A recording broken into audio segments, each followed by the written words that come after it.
This is, I think, breaking news. The fault line between the UK and the US and between Starmer and Trump, with Starmer this morning publicly contradicting Trump over the Ukraine peace process, is astonishing, specifically over Trump's openness to recognising Crimea as Russian territory in order to get the peace deal done. Starmer, speaking from the deck of HMS Prince of Wales, has drawn a firm line in the sand. Ukraine must decide the terms of peace, not Washington, and certainly not Moscow. And the context is urgent. The war in Ukraine has now entered its third year, and casualties are in the hundreds of thousands. Talks this week in London, downgraded in urgency after the US Secretary of State Marco Rubio skipped the summit, have struggled to produce a united front. At the heart of the tension is Trump's assertion that Zelensky is making the war difficult to end by refusing to concede Crimea, illegally annexed by Russia in 2014. Trump wants speeds, Starmer wants sovereignty. And Starmer is crystal clear. His words, "It is Ukraine that must decide on those issues. It's not for other people to decide on behalf of Ukraine." That is international law, by the way. He calls Zelensky courageous, not obstinate. He reminds us that in the first week of the war, Zelensky could have fled. Instead, he stayed to fight. And the moral fact, that moral fact for Starmer trumps Trump's transactional calculus. And more than moral rhetoric, Starmer underlined a strategic warning: no temporary ceasefire. Anything short of durable, verifiable, and enforceable truce would simply buy Russia time to regroup. They've done it before, he warned. They'll do it again. This is why it's so important. People parading down the street saying we want a ceasefire. A ceasefire, whether it's in Ukraine or in Gaza, in Israel, is pointless unless it's attached to a peace process.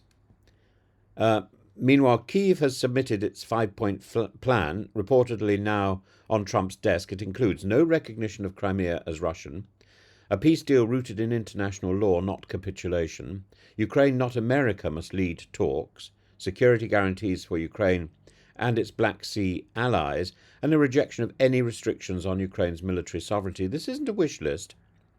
It's a constitutional line that Zelensky cannot cross. To concede Crimea would violate Ukraine's own laws.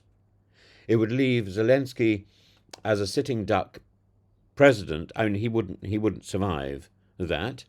This is not in the interests of Ukraine. It's certainly not in the interests of the people who have been fighting and have died fighting to defend Ukraine from an aggressive neighbour. Donald Trump, however, is facing a different timeline. The American election calendar, in his words, "I have my own deadline." Yes, he does. He's coming up to 100 days in office. He wants to look like a peacemaker, but his critics, including Johnson, see him as a deal maker on Putin's terms. Johnson asked rhetorically, what is Ukraine's reward after 3 years of heroic resistance? Nothing.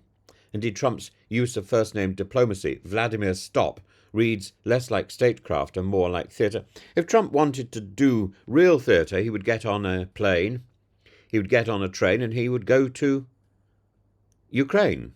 But he doesn't.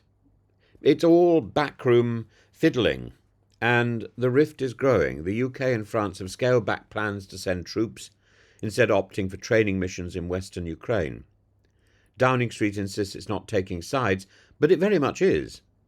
While Starmer avoids direct confrontation with the White House, his message is actually unequivocal. International law cannot be rewritten to appease an aggressor. And the Foreign Office Minister, Stephen Doughty, reaffirmed, "We do not recognise Russian sovereignty over any territory illegally seized from Ukraine, including Crimea." This isn't just about Ukraine. As Kyiv's plans warn, recognising Russia's seizure of Crimea would embolden not only Moscow but also Beijing. It would set a precedent that autocracies can redraw borders by force. And Starmer's view is that Britain must support Ukraine not as a favour, but as a necessity for European and global security. He continues to push for US security guarantees for the so-called coalition of the willing. What we are witnessing is the emergence of a strategic and moral split between the US and the UK on how to end the war in Ukraine. Trump wants speed and settlement, even at the price of sovereignty. Starmer demands principle, process, and permanence. And in the coming weeks, the question will be this: will Ukraine be allowed to define its peace, or will it be strong-armed into someone else's deal? And to quote Starmer once again, this is not for me to decide, not for President Trump, not for any of us. It's for Ukraine and Ukraine alone.